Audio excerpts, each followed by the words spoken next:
Hey guys, welcome to episode 19 of the Game Dev Discussion Podcast. I'm your host, Alex Beddoes, and this is the official podcast of the Dynasty Empire. Today we have a very special guest. We have the founder of the Game Art Institute, Ryan Kingslien. How are we doing, dude? Great. How are you? I'm good, thank you, dude. I really appreciate you coming on. I know you're like a super busy guy. You're like doing a million things at once. Um, so No, this is I'm, nice. dude, Like I I've told been you, it's really. nice. It's nice to be on the other side.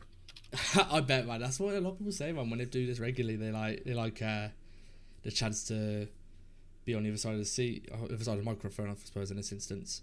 Yep. Um, so I want to, obviously, you do the Game Art Institute, which is what I want to meet the bones of this conversation to be. I Hmm. do want to spend a little bit of time because I'm super interested in the entrepreneurials within our industry, and you're a Yeah. great sort of case study for that. So Thanks. you were the first product manager for Zbrush back in 2004. I need to know, Yeah. how did you get into that? Like, how does that opportunity come about? It was absolute luck. Which a lot of this industry is, but it's luck. It's what do they say? It's luck you're prepared for, Mm-hmm. right? So I was going to school, and my teacher Meets Meyer. He was the one who taught me ZBrush in the beginning. He was offered a job, and they wanted him to basically travel around and do ZBrush and all that. But he thought I was a better candidate, and he didn't really want that job. So he told him about me, and I have a traditional sculpting background, so something that was like really close to my heart. I got into it, and I started loving it right away. And next thing you know, that. It led to my first day on the job, um, training artists at ILM. Damn. So that's what the role was. So it's product manager. So like in different studios and businesses, product manager means very different things. So you were essentially like, describe your job title as a project manager. Well, back then it was like four people in the company total. That was it. You Really? know. Oh yeah, it was small. I mean, it was probably more than that. Like if Ofer the guys were to listen to this, it'd be like, no, you didn't know about this and that guy. So I'm sure I'm sure there's more, but it was small. And we had a small office in downtown LA. And so my job is basically there was the COO and his receptionist and me. And then there was customer service, and there were some people outside in other states. And so my job was whatever. That was it. It's like whatever you can do. Yeah. And ultimately that led to the product development, and I started doing scripting. And I worked a lot with Ofer, um, and just kind of helping the product kind of match, which was really it was because Ofer and I really connected, or at least I had something to offer the development team on that. Um, it wasn't necessarily because I was hired as a product manager and they were very organized and all that stuff. It was a small company, so Mm-hmm. it, everybody was doing everything. Before that, Jaime was doing everything.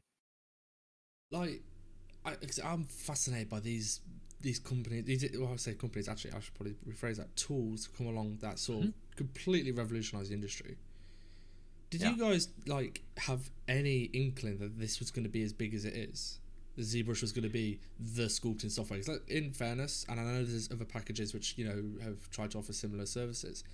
You still say, it's almost like Photoshop. When someone says they want to edit an image, they say, "I'm going to Photoshop it," and it's like, now we talk about sculpting, we say, "Oh, I'm doing ZBrush." It's the common tongue for that sort of thing. Did you guys know about Hmm. that? Were you aware of it? Well, I think if I was to just answer that question straight, I think it would be a bit of a disservice to the actual question, because there was an enormous amount of work that went into actually achieving that, and it wasn't achieved on day one. There were multiple cases while I was there, and as I saw later on as a beta tester, when ZBrush was challenged. There was the 800-pound gorilla that stepped into the ring and bought a competitor, and then tried to go head to head. It was. I don't think that its success was ever guaranteed to where it was. It was you, that company's Pixelogic is a bunch of fighters. Mm. They fought for it. And if they've won, it's because they're still fighting for it. That's it. And they're not guaranteed to continue winning. It's like it's not over. Yeah, I can see that because like the industry's constantly changing and like it's sort of keep up or fall behind, and we're seeing that. I will look what's happening with Blender at the moment in the industry and the sort of modeling packages. Like they're the guys who are constantly innovating. So it's sort of case in point. You sit on your heels, you get overtaken, which Totally. is I'll give credit to ZBrush for because I picked it up 6 years ago, and it has in that 6 years come on leaps and bounds. And I wasn't there for like back in the OG days, but Hmm. just thinking I can just imagine what it was like back then, and like it was good back then, and then it keeps getting better and better. And so credit where credit's due. That's like for the time when you were there, that's 15 years, and they've managed to keep on top of it and keep innovating and keep getting better. So I mean that is a Yep. massive credit to them guys. Yeah, You absolutely. So you were also responsible for sort of selling. I say selling, pitching ZBrush to big companies. Am I correct in saying big studios? Uh, yeah, but that would have been the easiest job on the planet. Because Was it? it's like it sold itself. Um, because the innovation was there, what people were producing was there. I mean, it was there. It was selling itself. The hard work was in the developers and what they did. But I did would you say find? the biggest. Sorry, what were you saying? I was gonna say it wasn't. I could see that the innovation would sell itself, but also I know what big companies are like in terms of they can be set in their ways. If you know what I mean, like Sure. Yeah. Like there was one studio that would not use ZBrush, even though it had actually employed some of the best ZBrushers on the planet. They would not use ZBrush for, let's say, doing pores because they had an entire texturing department that used body paint. And they had a whole pipeline where it's like the sculptors could only basically use the standard brush and that was it. And to sculpt, and it had to then go be done in body paint and some other program just because of their pipeline. So yeah, I would say the adoption of ZBrush and its core skills of sculpting, there was no competition. There was nothing else that could do that. So buying that was a no brainer. But then putting it into more of the pipeline, mm-hmm. that became one of my core jobs. So I would travel to EA, all over. Like I went to Shanghai, LA. They had something in Florida. Then I'd go to Ubisoft in Montreal, and I'd travel all over the place just working on workflows because that was really the if you could come up with a workflow, that's how you sold it. You're like, hey, this is quicker, this is easier. Yeah, Like yeah. I went up to ILM and over with ILM there was I can't remember exactly which Pirates of the Caribbean it was, but we had this project with the Kraken, or we didn't have it, they had it, and they were like, we have this Kraken, and we can't, we don't know how to run this thing through all these displacements and and our pipelines, having problems. So my job would be to go in and look at this and be like, how can we use ZBrush for this and for their pipeline? That sounds like so much fun. That It sounds like was, so much fun. yeah, So absolutely, during that time, okay, I preference this with I understand there's probably some things you're not yeah, going to be able to say. yeah. What was the hurdles you faced, and how did you get past them? So what were some of the challenges, both as an artist, as a entrepreneur, or trainer, or whatever it might be? What were some of the challenges you were facing, and how did you actually approach fixing them or overcoming them? When I was working at Pixel, Yeah, yeah. you know, um, I don't really remember any like obstacles other than like it was just everything was a learning process.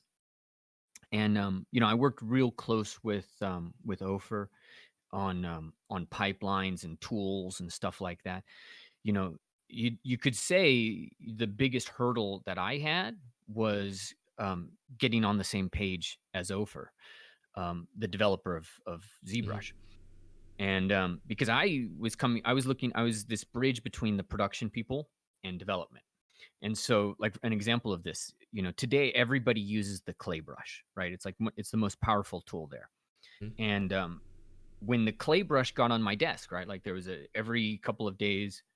development would kind of send you the latest copy to play with. So I'd be playing with this, and when I saw the clay brush, I was like, dude, this is like a failed flatten brush. That was literally my words to Ofer. Was Ofer, what are you doing with this? Like, I don't understand this. It's like a failed flatten brush. The guys, they just want a better flatten brush. They don't like your flatten brush. And and I remember him years before he built Dynamesh, he explained it to me. He was like, "Hey, okay, Ryan, imagine if you could just project geometry on in a grid, from all these, and you could just make whatever you wanted and project geometry onto it." And I was looking at it, and I'm like, this is when people were using I think not 3D Coat, but Topo Gun. And so I was looking at this and I was like, dude, people just really want another way to lay out topology.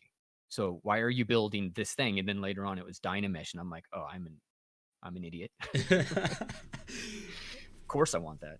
Oh, that's so cool, man. So you were Yeah. literally getting like, so they'll drop tools on your desk and they're like, right, as an artist, what do you think of this? And you'd be Yeah. like it, don't like it. This is bad. This is good. And that was Yeah. what you're doing quite a lot of. That was like that was Oh my that was the god. main job. I mean, of course, I was probably wrong more than I was right, but it gave him feedback. That R&D side of things is, I think, a side of the industry people aren't either aware of, or there's not much visibility on, because that sounds like one of the funnest jobs ever. You're just getting tools and you're just Totally. basically trying to apply the tools the best way you know as an artist, and it's either it works or it doesn't. Like, that's Yeah. insane. I think this is that it goes back to your question earlier of like, did we know ZBrush was going to be, what it is today?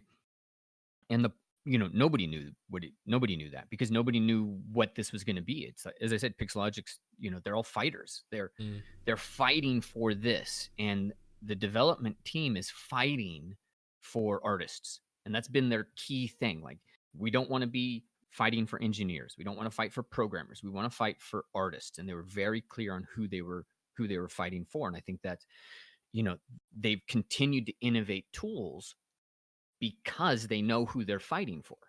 Whereas, the 800-pound gorilla with the $1 billion capitalization that stepped into the ring, what are they fighting for? That's a very Stock. interesting way of framing it. The who you're fighting for, and you Yeah. know what? It just sort of show the when you think about it from like when I'm looking at it from what's changed in ZBrush over the past 6 years, how it's changed from back then.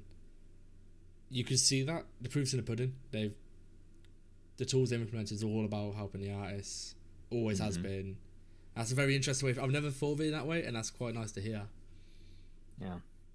So, I talk to my students with that exact same frame of mind because as an artist, to me as an art, and what it takes to be a successful artist is really close to my heart. But like, in order for you to be an artist or to work with artists, you have to have a mission. Like, you have to have some focus, because otherwise there's too much chaos, there's too much randomness. And you know Ofer could have built anything. Like, ZBrush could have been another Daz.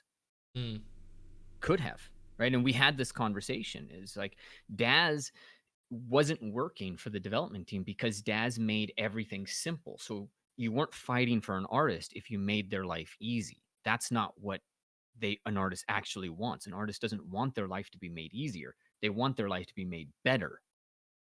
That's different. yes, that's right. You can tell you've got some mileage on the clock, man, in terms of like being around the industry, because that's a very, very, very nice way of framing that. I've never heard it put it that way, and I like it. I like it a lot. Thanks. So, as an artist, and so Mm-hmm. you're an artist, you're a teacher, and you're an entrepreneur. Mm-hmm. That's one hell of a balancing act. And I find And a these dad. types of and a dad, yes, And a and a dad. husband. All of these Yeah. things, man. It takes a very specific skill set to be good at one, let alone all of them. What's some of the things you sort of encountered while like transitioning between being artist, teacher, entrepreneur that have either blindsided you or like shit, I didn't even consider this, or because you've got to encounter stuff like this during this journey you've been on. Yeah. I think the biggest hurdle, like, early on, one of the biggest hurdles I had was just balancing the artist and the businessman. Mm-hmm. That's been a very difficult and a reoccurring kind of issue for me because they're different sides of the brain, right? Like for example, yesterday I was sitting down and I'm basically going through all of the ads, all of the Facebook ads. So I'm going through all of the ads that are running, making sure that they're actually, cost per clicks are down, this is down, all of that stuff is down and conversions are down. And, I'm looking at all of that stuff. But then, later on in the evening, I'm opening up Marmoset and I'm practicing on my skin demo for, my character artists, and stuff like that. And it's a hard thing to kind of go back and forth. And to be honest with you, I think the thing that blindsided me right in the beginning was I just thought I could do business as an artist, and like that was it. I didn't appreciate what business people do at Mm-hmm. all. I was just like, hey, I'm an artist, I'm gonna go open up a school, and we're gonna have thousands of students, and we're just gonna have a great time. I'm gonna have a ton of employees, and I'm still gonna be an artist. And then a big wake up call was, no, you're not. There is a reason there is somebody called a businessman, just like there's a reason somebody called an artist, and it was you know egotistical and a little arrogant of me to just think that as an artist I could do anything. That's Yeah. probably the thing I think that hit me the most is being an entrepreneur, being an artist. Like that's what is it? One of my consultants once said is, um, you know, you have to work on your business, just like you have to work on your art, on everything else. Like everything has to be worked on in order for it to be successful. Yeah, I get what you mean. Like, because I have to admit, I'm absolutely petrified. Like, in my career, I'm an artist, but I'm also starting to dabble in the business side of stuff, and I'm Hmm. sort of in that stage where you probably were, where it's like egotistical. I could do this, I'm just gonna, Yeah. I could talk to talk, and I'm like, I'm waiting for that wake up call because at the moment it's just me saying, but it's early days, and I'm like, yeah, something's gonna happen, which is gonna slap me in the face and go, nah, you need to work on your craft as a business person, as opposed to just being an artist. Yeah. Well, I've seen this time after time because I work with artists in classes. And I've had artists go off, start their own thing, and then have that thing crumble under the weight. I've started things and I've had my things crumble. And it's a normal thing. And it is a danger point because you can usually be successful for a year. Like you can be successful for a year or something like that until something happens and there's some pressure. That's when really that's when the rubber really hits the road. Like for example, we had you artsy, and Mm-hmm. UArtsy was it was going gangbusters. I was working with best artists, and I was having fun, and these were all friends, and I was like, we were generating enormous amounts of revenue for them, right? Like I had artists actually put down payments on houses with the money that they got from a class, and that was like a source of pride for me. I was incredibly excited about that. But then Gumroad came around, and when Gumroad came around, it's like, well, they didn't need me anymore. And they got a higher percentage. And then everybody got on there and they dropped their prices. And so, at that point, I failed as a businessman because I didn't have the wherewithal to be like, well, what's your product offering? What's your unique offering? How are you going to distinguish yourself? Because Mm. you can survive as a business anywhere as long as you understand the craft. You understand how to position yourself and add value to the world. And for me, my value was, hey, I work with a bunch of cool guys Yeah. until they don't work with me anymore. And there you Interesting. go. It's interesting you say that that's how you frame it. You can be successful for a year until you hit that thing. Hmm. Because that's the thing. I think both business people, and I think it probably applies to a lot of walks of life. So I suppose artists as well. They'll hit that point, that plateau, if that makes sense. Like, okay, this is you can put yourself easily like, I go along. I've got my muscle memory down for whatever software or whatever skill set I have, and it's suddenly like, okay, that's all well and good. You need this now, and it's that I feel that's the artist equivalent of that breaking point that you have with businesses. Totally. Yeah. Yeah, I think I've as I've grown, I've learned to see the business side as much of as an art form as well. It is a different part of the brain than when I'm sculpting, obviously, but I see it as an art form as well. And for me, I tell every single one of my students, the students in the boot camps, everybody that I interact with, I tell them, if you're an artist, you are a businessman, because Yeah. that's where you that's where your power is going to be, right? Like, you haven't asked this, but I'll tell you the reason why I actually started my own online school was centers around this dilemma of the artist. As an artist, you are a businessman. The question that you have is, do you have control over your business or not? Does somebody else have control? That's the big question. And if somebody else has control over it, you got to be okay with that, or get control. Like, for example, I left Pixelogic. I went and I worked for another company, and within a week of being hired by that company, I had my first, like, we might have to let you go if you don't work. And I'm like, what are you talking about? It was an email that came out of the blue. I had no idea what was going on. It was the first threat to be fired, and it was like within a week of working at this company, and that scared the hell out of me. And then I got another one like a month later. And I'm like, I have never not worked, right? Like, I I'm a hard worker. I work hard. I believe in hard work. Um, so I couldn't understand what was happening, but it was before we really even knew we were in the recession, and it was basically the recession.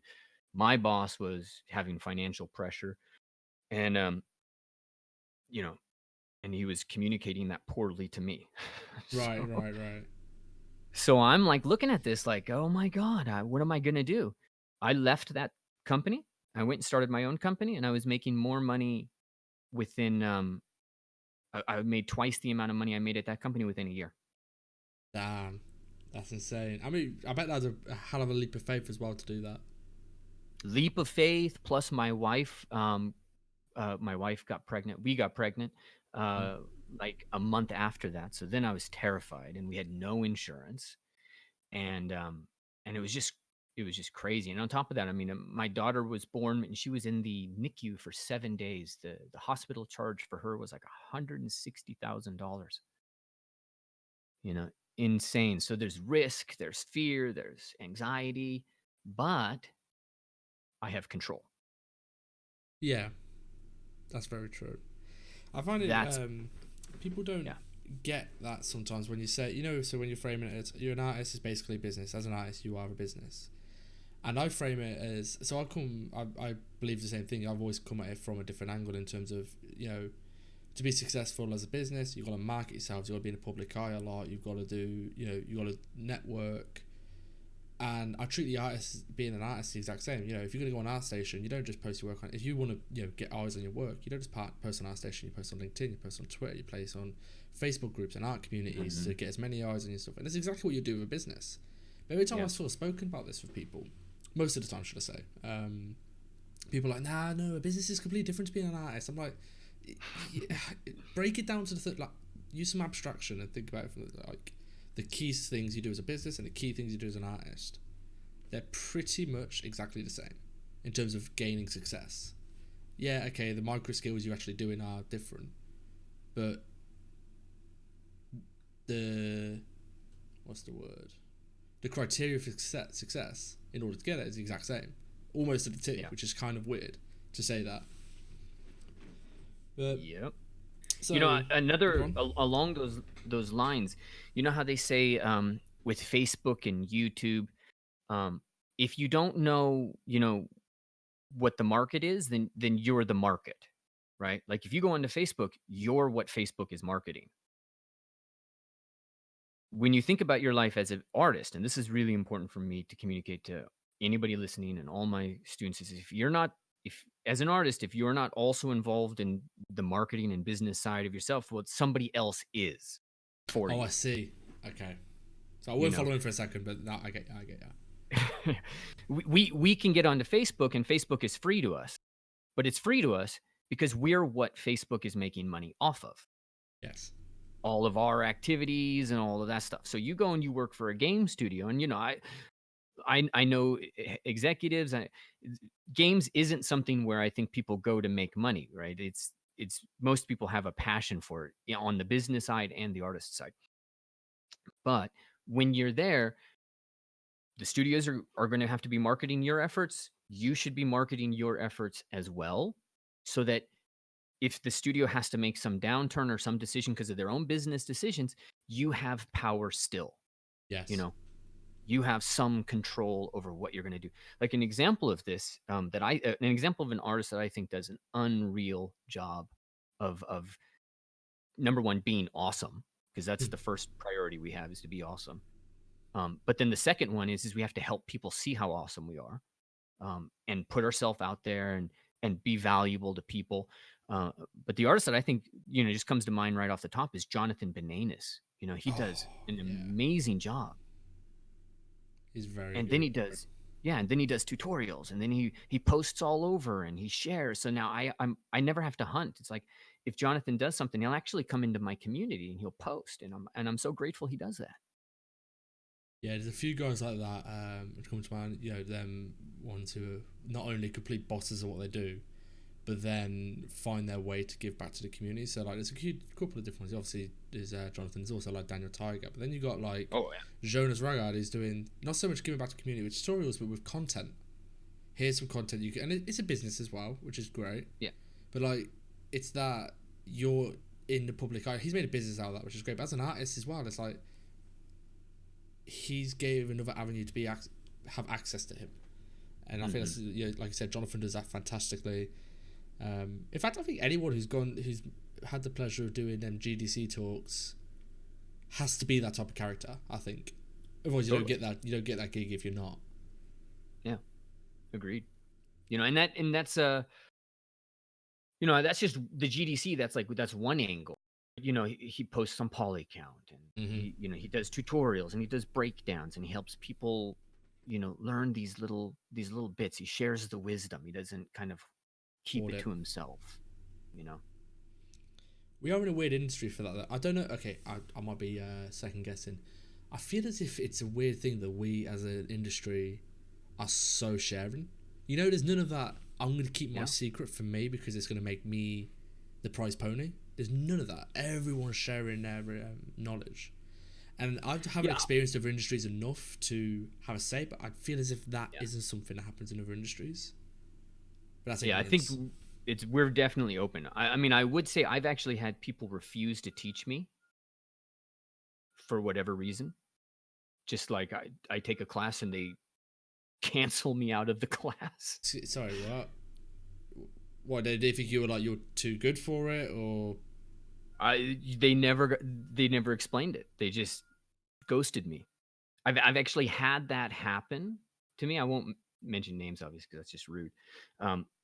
So that it does happen that people get weird, to some extent, but outside of those kind of in those moments where people, um, for whatever reason, get protective. Maybe they're starting a business, and there's a lot of insecurities when you start a business, so it's usually understandable. But outside of that, I think you're right. This industry is share, share, share, share, share. Because there's so much benefit. You make a difference in somebody else's life, it helps you. Like one yes, of my students, Corey Mollahan, he did a tutorial on creating padded armor. Because I tell all my students, you have to create tutorials. And he created this tutorial on padded armor.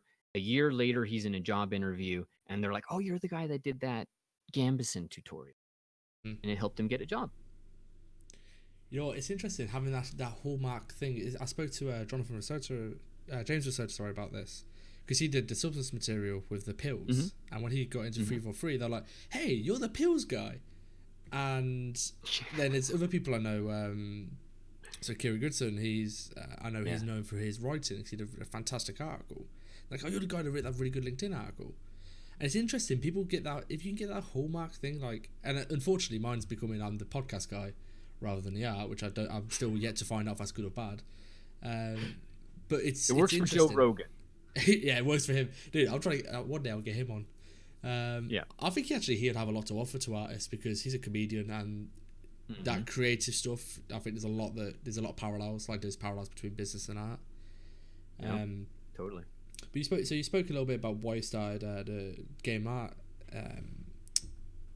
Institute. So Why?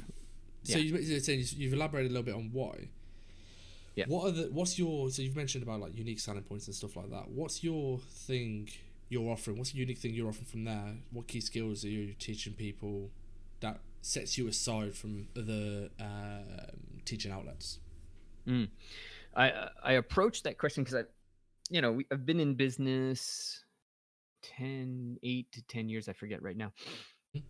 And I've had myriads of consultants. Like the amount of money that our company has spent having consultants come in and whatnot, it's just, to me, is almost ludicrous. Um, and the last question's like that. But for me, I approach it. I used to resist answering that question, and now I understand that it's an incredibly important question. But I approach it from the perspective of an artist, which is just, what's my mission? Mm. Who am I here to serve, and then how am I going to serve them, right? And so for me, the unique value proposition and all that stuff, somebody else is going to word that. Somebody else on my team will word that together. But the thing that we focus on is is is growth. It's, how does an artist grow? And for years, I've run classes. I've run classes with the best artists out there. We've run classes with Dylan Cole, James Klein, these guys that just don't teach anymore. And I ultimately wasn't happy with classes, because classes are, people come in and they go out, and 50% actually never even see them. And then of the 50 that are there, by the end of the class, you're lucky if you actually see 25% of those people, right? So the rate wasn't really, it wasn't good. It's a business. Somebody can make money off of it, and they can think on those frames. But I'm interested in growth, seeing artists grow, and getting that job, right? Because for me, I was dirt poor. At a certain point, I grew up in a trailer park. At one point, I had a VW bus. I used to have to park it on a hill because I didn't have the $100 to get a new starter. And I was working temp jobs, going from this place to that place, doing call center work, and going into a place, and they'd be like, okay, well, today you just have to organize our folders, right? And that's literally all I could do. I had no qualifications for anything else because I was an artist. Yeah. And I remember that time, like I wish I still had that VW bus. By the way, I went and looked at how much they are now. Last night I was looking, and they're like $30,000. It's crazy. Um, but I remember one time I got a job as a roofer in Kansas, and yeah, that's a really horrible job. Um, but I didn't have enough money for the utility knife and the gloves, so I went and I gave plasma to get $15 Fuck. to to get the utility glove and the knife, so that I could get heat stroke on day one in a Kansas summer with 200-degree tar underneath me or whatever it is. Pretty crazy. But that Um, gives you perspective, though, doesn't it? Because I get yeah. what you mean with the whole, before you got your art career started. Like, so before I was got my first art job, I was a labourer. I shift bricks, and I just Mm. literally shifted rubble for all day. Yep. And that gave me an appreciation. Like, every day I'm grateful to be in this. I chose this industry. I chose my career, and I feel like that work, which I never wanted to do but had to do, is helped sort of forge an appreciation. And I imagine that you have a similar thing. It just, by the sounds of what I mean, roofing in Kansas, Jesus, I can't even begin to imagine what that's like being an English guy. That's pretty rough. It's intense. Yeah, and I moved there from Alaska. Actually, I drove all the way from Alaska down and across and all that. So I'm used to the cold. That was pretty brutal. But the thing that I'm focused on, and I've been focused on pretty religiously now for the last 3 years, is like, what does it take for somebody who's in that position to then go and get a job at a AAA studio? Mm-hmm. And it doesn't take a lot. As in, you don't need a PhD, you don't need a master's, you don't need a bachelor's, you don't need an associate's. You need work. You need work that shows you can do it. That's it. What's some of the James. Look on. Yeah. I was gonna say James Raitosa is a great example. You mentioned him earlier. Mm, the wizard. He was working in the industry before he even went to college. I think he went to college at the end.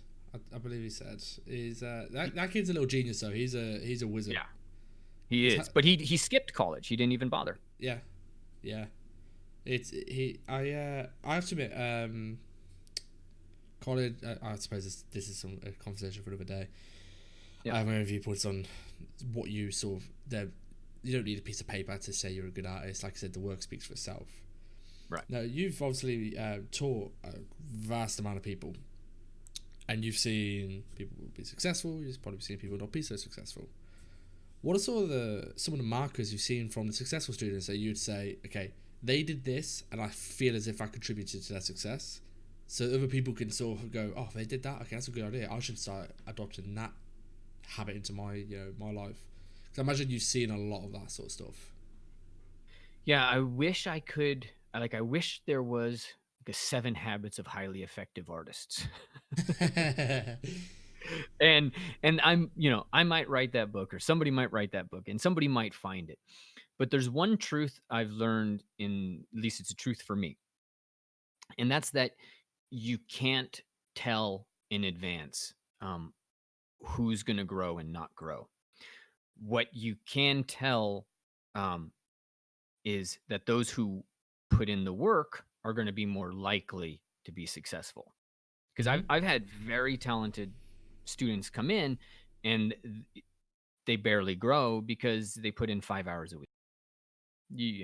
That means you basically opened Maya and closed Maya. That's it. Yeah. You know, so in this industry with this software, it's about um, just the hours of work. And what what I have seen with my students is that those who stay in the game, they all have a pivot point. At some point, something shifts. And that's what you have to look for. You have to look for when something shifts, and you hit that next plateau. The goal is ultimately to shorten the gap between your growth spurts, right? And so the people that and that's probably the answer that I can give is, I can't tell who's going to be successful, because with art, it's like people can just suddenly sprout, Mm-hmm. and you don't even know where it came from. Like, and I grow, and I don't even know where it came from. But It's I interesting. have I have noticed with people, though, that the ones that are successful in the shorter periods of time, are the ones that have their ears open. They're listening to the teacher. They're not talking. They're listening. They're experimenting, they're open, they're avoiding the negative self-talk and all of that stuff, which is hard, but the ones that I see grow, they're just there to learn, they accept it, they don't let themselves get emotionally derailed, which is where most of us waste our time. Mm. Someone said it. I think it's a psychologist. I think it's Jordan Peterson. He said you have to be willing to be a fool in order to be a master. And I think a lot of people struggle with that. And I've spoken to a lot Oh, of artists where they're like, I don't want to open Zbrush because I just don't know where to start. And I'm like, well, you sort of have to go through that. And otherwise, totally. when are you going to learn it? Yeah. And that is a Yeah, really it's better. hard hurdle. It is, and it's better to suck as quickly as possible, as early as possible. Mm. Especially, like, I remember a moment where I just joined this company. It was the one that ultimately, like, led me to never work for another human again. And I just joined this company, and we were in this big meeting. They just bought this big media site, and we had all these grand plans for it, which all crumbled. And I'm sitting there, and I'm talking to everybody, and I'm like, why should I post anything? Why should I share any of my own work? I've already got my name, right? This gives you a sense of some of the future egotistical problems I had to deal with. I'm like, I already have my name. Why anything I post now, people will just say, well, you're not good enough, or that just it's a chance for them to shoot me down. Mm-hmm.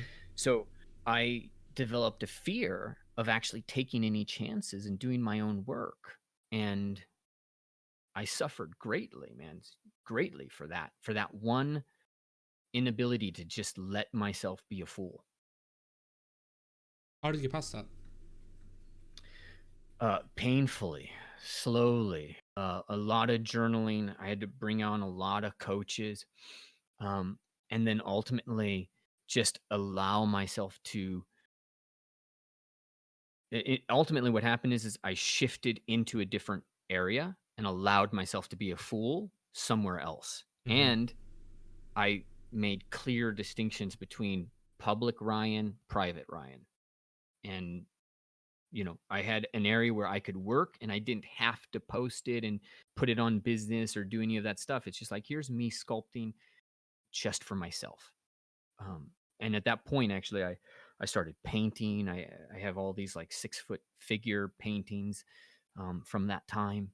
And I just tried something else that really helped open well, I'll say it this way. It sounds a little corny. It helped open my heart because Mm. that's what had closed. I'd closed my heart to any of the vulnerability of actually enjoying my work, and I had to find a way to open my heart back up. Sorry for the cornball moment. No, but you know what? That is something I think I spoke about this with Chris Radsbury. It's that stage, early on in your career, like you're all you're doing is work because you're trying to tick boxes on your portfolio, which I'm guilty of Yes. as well. I'm like, okay, Yeah. I've got lots of materials. I like making materials, but that's all I've got. I need environments, so I'm gonna make environments. And what do I need to do in environments? Well, I hate organic, but I haven't got any examples of organic, so I should probably do an organic environment. And you're doing this stuff, and you're jumping through hoops to try and like tick all the boxes. So when you come to that interview, you give yourself the best shot possible. And it ain't until later on in your career when like you've got the security of people. I've got the track record to prove I could do what I say I could do. So I could just make art. Like you said, you had this opportunity to just make art. Like it wasn't for anything. It wasn't for a portfolio. It wasn't for a client. It's just I want to make something. What am I going to make? I'm going to make this thing which I don't need to have to show another human being on the planet. It's just for me. Mm-hmm. And I genuinely, I'm probably gonna like get some flack for this, but I think you can't experience that until you have got the experience under your belt, or if you can, you're a very special human being, because you need that self assurance, that assurance of I've done it, I've ticked that box, in order to really enjoy it, because otherwise that's always gonna be in the back of your mind. I think. I agree. 100%. In the beginning, we're very transactional because we have to be. I mean, if you come from a poor background, if you're trying to get into the industry, of course you're transactional. It's like you're doing something to get something. Because Mm-hmm. look where you were before. I mean, are you going to go back to that Starbucks job and be like, I'm so happy with this Starbucks job? I mean, maybe, but I've worked in a cafe and, it's nothing like what I do today, and it's nothing like what, I've got students that have been at their, like they've, for example, Lawrence Kameen, he's 5 years trying. His work is good. He's at that edge where he's like, okay, maybe I have to go to college and do something else because it's not working for me here, you know? And going to college and doing something else is like, I'm going to be an accountant. I'm going to go be a lawyer, and that's a part of you dying. If this is what you want to do, you're like, you know, you have to trade. So of course we're transactional because we're trying to make something out of life. But, that transactionalness has a cost. And this is the cost is at some point you've got to open your heart back up to the work that started you down this journey to begin with. So true.